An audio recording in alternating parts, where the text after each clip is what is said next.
Oxidation number क्या होता है? A formal charge on an atom after bonding. चाहे वो आयनिक बॉन्ड बनाए, चाहे वो कोवेलेंट बॉन्ड बनाए, बॉन्ड बनाने के बाद जो उस एटम पे चार्ज होता है जी, कि एटम ने कितने इलेक्ट्रॉन लिए या कितने इलेक्ट्रॉन दिए या कितने इलेक्ट्रॉन शेयर किए for attaining stable electronic configuration, या आप कहें जी फॉर अ केमिकल बॉन्डिंग। तो इस नंबर को आप क्या कहते हैं जी? ऑक्सीडेशन नंबर कहते हैं। The formal charge on an atom after the formation of bond, after bonding. उसने बॉन्डिंग किस तरह की है, उस बॉन्डिंग करने में कितने इलेक्ट्रॉन इस्तेमाल हुए हैं, तो basically this is known as oxidation number. और ये वैलेंसी से डिफरेंट होता है।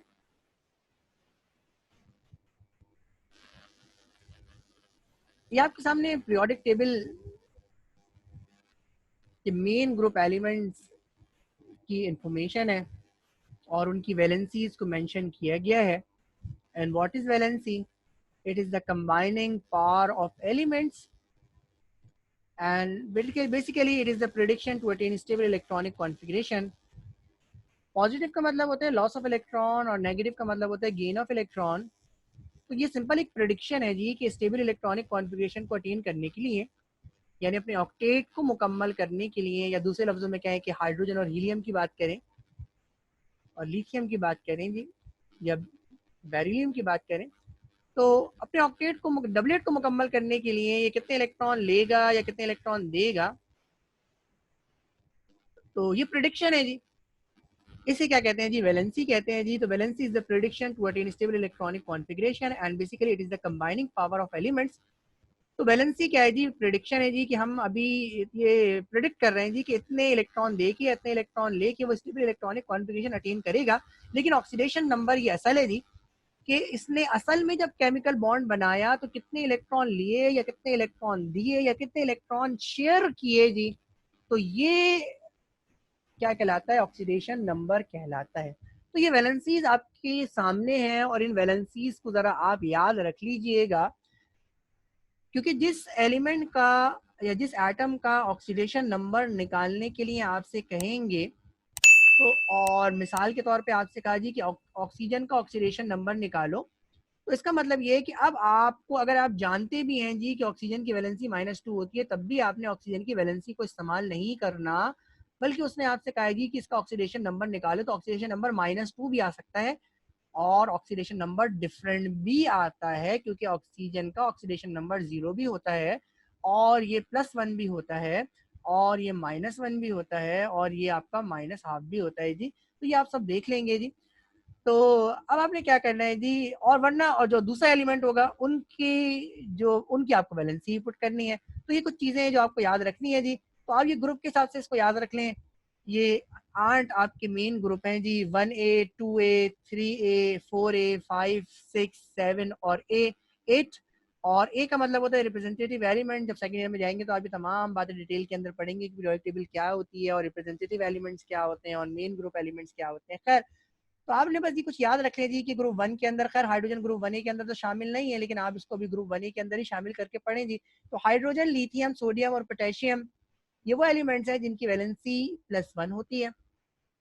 मैग्नीशियम, कैल्शियम, स्ट्रोंशियम, इनका ताल्लुक ग्रुप 2A से है, अल्कलाइन अर्थ मेटल्स हैं और इनकी वैलेंसी +2 होती है। +1 का मतलब है एक इलेक्ट्रॉन लॉस करके ये स्टेबल इलेक्ट्रॉनिक कॉन्फ़िगरेशन को अटेन कर लेंगे। 2A का मतलब है 2 इलेक्ट्रॉन को लॉस करके स्टेबल इलेक्ट्रॉनिक कॉन्फ़िगरेशन अटेन करेंगे। अगर आप 3A की बात करें तो ये बोरॉन है और एल्युमिनियम है। ये 3 इलेक्ट्रॉन को लॉस करेंगे और स्टेबल इलेक्ट्रॉनिक कॉन्फ़िगरेशन अटेन करेंगे, तो इसकी वैलेंसी +3 होती है। 4th A जो कार्बन फैमिली है, कार्बन सिलिकॉन, क्योंकि ये बिल्कुल बीच में आते हैं तो ये 4 इलेक्ट्रॉन ले भी सकते हैं और 4 इलेक्ट्रॉन दे भी सकते हैं। और आप देखिएगा कि कार्बन की वैलेंसी किस तरह से वेरी करती है जी। उसके बाद 5 से लेकर 7 तक की बात करें तो ये सब इलेक्ट्रॉन एक्सेप्ट करते हैं। तो ये नाइट्रोजन फैमिली कहलाती है, नाइट्रोजन फॉस्फोरस।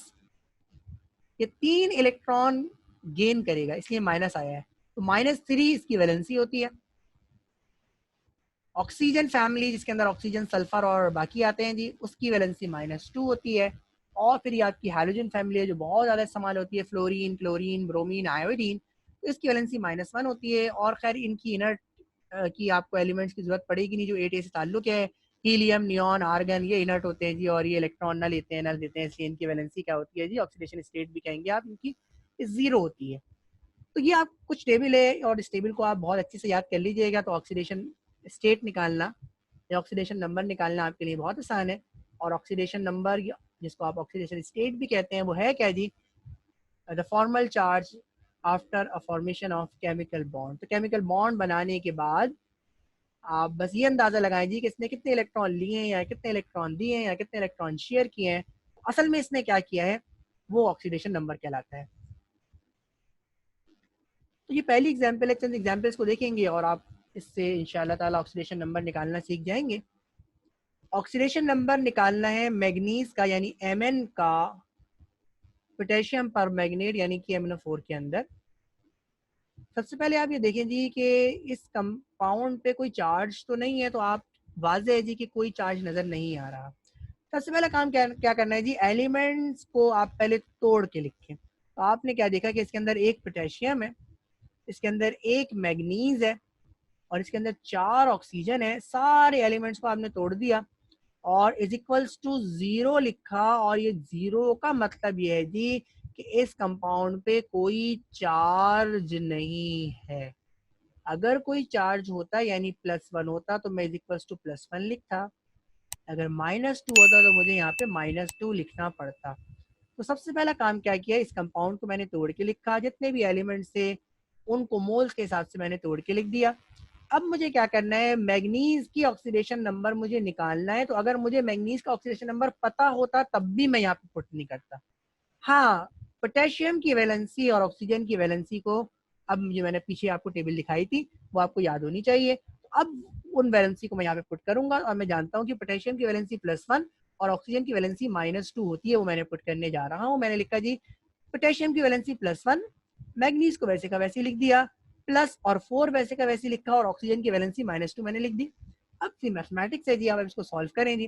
तो +1 मैग्नीज, मैथ्स को मैंने एक जगह कर दिया, +1 और 4 2 8 और ये माइनस प्लस माइनस हो जाएगा। तो Mn +1 -8 0 के बराबर हो गया। और इसको सॉल्व करें तो जवाब -7 आ रहा है। Mn -7 0 के बराबर हो गया। और 7 जब राइट हैंड साइड पे जाएगा तो ये किसके बराबर हो जाएगा, 0 + 7 के। तो मैग्नीज का जो ऑक्सीडेशन स्टेज है वो क्या आ रही है जी, +7 आ रही है। तो पोटेशियम पर मैग्नेट के अंदर जो मैग्नीज है उसकी ऑक्सीडेशन स्टेट क्या है जी, +7 है। यानी जब KMnO4 बना है तो मैग्नीज ने 7 इलेक्ट्रॉन लूज किए हैं, इसका मतलब ये है। ये दूसरी एग्जांपल आपके सामने है और इसमें आपसे कह रहे हैं जी क्रोमियम Cr, पोटेशियम डाइक्रोमेट के अंदर क्रोमियम का ऑक्सीडेशन स्टेट निकालना है। एलिमेंट्स को तोड़ के लिखा जी, तो 2 मोल्स है पोटेशियम के, 2 मोल्स है क्रोमियम के, 7 मोल्स है ऑक्सीजन के। और क्योंकि इस कंपाउंड के ऊपर कोई चार्ज नहीं है इसलिए मैंने लिखा है जी इज इक्वल्स टू 0 के बराबर है। अब मुझे क्रोमियम की ऑक्सीडेशन स्टेट निकालनी है, तो मुझे पोटेशियम की और ऑक्सीजन की वैलेंसी पता होनी चाहिए और याद होनी चाहिए। पोटेशियम +1 है और ऑक्सीजन -2 है, वो मैं पुट करने जा रहा हूँ। 2 वैसे का वैसे लिखा, पोटेशियम की वैलेंसी को पुट किया जो +1 है। ऑक्सीजन का 7 वैसे का वैसे लिखा, ऑक्सीजन की वैलेंसी -2 को मैंने यहाँ पे पुट किया। क्रोमियम को मैंने अलहदा किया और मैथ्स को मैंने एक तरफ कर लिया। तो 2 1 2 और 7 2 14 और माइनस प्लस माइनस, तो 2 + 2 -14 लिखा। सॉल्व किया, जवाब आ रहा है -12। तो 2 मोल्स ऑफ क्रोमियम -12 0 के बराबर हो गया। इस -12 को उधर लेके चले जाइए तो ये +12 हो जाएगा। और ये 2 जब वहां जाएगा तो क्या यहाँ पे मल्टीप्लाई है तो वहां पे क्या हो जाएगा, डिवाइड हो जाएगा। तो +12 डिवाइडेड बाई 2 जवाब आएगा +6। तो ये क्रोमियम की ऑक्सीडेशन स्टेट है या इसको आप क्रोमियम का ऑक्सीडेशन नंबर कहते हैं। पोटेशियम डाइक्रोमेट के अंदर क्रोमियम का ऑक्सीडेशन नंबर कितना है जी, +6 है। अगली एग्जाम्पल को देखते हैं जी। और आप सल्फर का ऑक्सीडेशन नंबर निकालने जा रहे हैं सोडियम थायोसल्फेट के अंदर Na2H2O3 के अंदर। अब अगर आपको मालूम भी हो, अभी आपने पहले पढ़ा कि सल्फर की वैलेंसी -2 है क्योंकि ऑक्सीजन फैमिली का मेंबर है। अब आपको मालूम है तब भी आपने -2 नहीं लिखना। आप ऑक्सीडेशन नंबर निकालने जा रहे हैं सल्फर का, इसका मतलब ये है कि हो सकता है आप निकालें और ये -2 आ जाए, और जरूरी नहीं है कि ये -2 आए। क्यों? क्योंकि वैलेंसी प्रेडिक्शन है और ऑक्सीडेशन नंबर रियलिटी है। तो बॉन्डिंग के दरमियान इसने क्या किया है और इलेक्ट्रॉन लिए हैं या दिए हैं और कितने लिए हैं या कितने दिए हैं उसका आपको अंदाजा हो जाएगा। खैर, मैंने लिखा जी इसको एलिमेंट की फॉर्म में ब्रेक करके लिखा। 2 सोडियम है, 2 सल्फर है, 3 ऑक्सीजन है, मैंने लिख दिया। कोई चार्ज नहीं है इसलिए मैंने 0 लिखा। सोडियम की ऑक्सीजन की मुझे वैलेंसी मालूम होनी चाहिए और वो मैं पुट करूंगा। सल्फर की निकालने जा रहा हूँ इसलिए मैं पुट नहीं करूंगा। तो सोडियम की वैलेंसी +1 होती है और ऑक्सीजन की वैलेंसी -2 होती है, उसको मैंने लिखा। सॉल्व किया तो 2 1 2 और 3 2 6 और माइनस प्लस माइनस, तो +2 -6। सॉल्व किया, +2 -6 जवाब आ गया -4। ये -4 को वहाँ ले जाऊंगा तो ये हो जाएगा +4 और यहाँ पे 2 मल्टीप्लाई हो रहा है, वहाँ जाके क्या हो जाएगा 2 डिवाइड हो जाएगा। तो 4 डिवाइडेड बाई 2 जो जवाब आ रहा है सल्फर की ऑक्सीडेशन नंबर जो मेरे पास आ रही है वो आ रही है जी +2। तो आप देखें जी वैलेंसी और ऑक्सीडेशन नंबर अब आपको यहाँ पे क्या दिख गया, मुख्तलिफ दिख गया कि सल्फर की वैलेंसी -2 होती है लेकिन सल्फर ने इस कंपाउंड को बनाने के लिए 2 इलेक्ट्रॉन लूज किए हैं। खैर, this is the reality and this is the oxidation number of sulphur in this compound. अगली एग्जांपल को देखने जा रहे हैं और ऑक्सीडेशन नंबर निकालने जा रहे हैं नाइट्रोजन का NCl3 के अंदर, नाइट्रोजन ट्राइक्लोराइड के अंदर। अगर आपको याद हो तो नाइट्रोजन की अभी आपने वैलेंसी पढ़ी थी -3। अब आपको अंदाजा हो जाएगा जी कि वैलेंसी और ऑक्सीडेशन नंबर वेरी करते हैं जिस तरह आपने सल्फर के केस में पढ़ा। खैर, नाइट्रोजन की वैलेंसी पता है लेकिन नाइट्रोजन का ऑक्सीडेशन नंबर निकालना है, इसलिए नाइट्रोजन की वैलेंसी को पुट नहीं करेंगे। हमने लिखा नाइट्रोजन +3 क्लोरीन किसके बराबर है, 0 के बराबर है। क्लोरीन की वैलेंसी -1 होती है, उसको हमने पुट किया तो नाइट्रोजन और माइनस प्लस होता है माइनस, -3 किसके बराबर हो गया, 0 के बराबर हो गया। और -3 को उधर ले जाइए तो ये +3 के बराबर हो जाएगा। और नाइट्रोजन की ऑक्सीडेशन स्टेट क्या आ रही है जी, +3 आई है। इसका मतलब है नाइट्रोजन ने जब नाइट्रोजन ट्राइक्लोराइड बनाया यानी NCl3 का मॉलिक्यूल बनाया है तो इस मॉलिक्यूल को बनाने के लिए नाइट्रोजन ने 3 इलेक्ट्रॉन क्या किए हैं जी, लॉस किए हैं। तो वैलेंसी और ऑक्सीडेशन स्टेट यहाँ पे नाइट्रोजन की क्या है जी, डिफरेंट है। कार्बन का ऑक्सीडेशन नंबर निकालने जा रहे हैं इस कंपाउंड के अंदर। 2 मोल्स है जी कार्बन के, 6 मोल्स हाइड्रोजन के। ऑक्सीजन का 1 मोल किसके बराबर है, 0 के बराबर है। 2 मोल्स मैंने कार्बन के लिखे, हाइड्रोजन की वैलेंसी को मैंने पुट किया, ऑक्सीजन की वैलेंसी को पुट किया, सॉल्व करने गया +6 और प्लस माइनस माइनस -2 हो गया। मैथमेटिकली इसको सॉल्व किया तो ये +4 के बराबर आ रहा है, तो 2C + 4 0 के बराबर हो गया।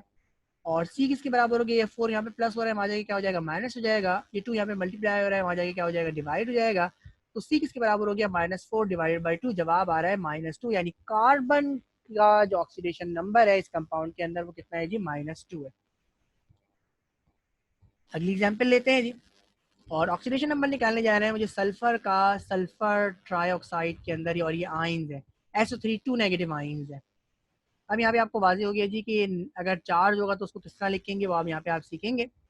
तो सल्फर +3 ऑक्सीजन, ऑक्सीजन के 3 मोल्स है किसके बराबर है, -2 के बराबर है। तो चार्ज जो भी होता है उसको कहाँ लिखा जाता है, राइट हैंड साइड पे लिखा जाता है। अब से पहली वाली जो आपने एग्जाम्पल्स पढ़ी उनके अंदर क्योंकि कोई चार्ज नहीं था इसलिए आपने 0 लिख रहे थे। सल्फर का ऑक्सीडेशन नंबर आपने निकालने जाना है, ऑक्सीजन की वैलेंसी आपको पता होनी चाहिए जो कितनी होती है, -2 होती है। तो सल्फर आप इसको सॉल्व करें तो 3 2 6 होता है और प्लस माइनस माइनस होता है, -6 आ गया। किसके बराबर है, -2 के बराबर है। ये -6 वहाँ जाएगा तो ये +6 हो जाएगा और +6 -2 जवाब कितना आता है, +4 आता है। तो सल्फर का ऑक्सीडेशन नंबर कितना आ रहा है, +4 आ रहा है।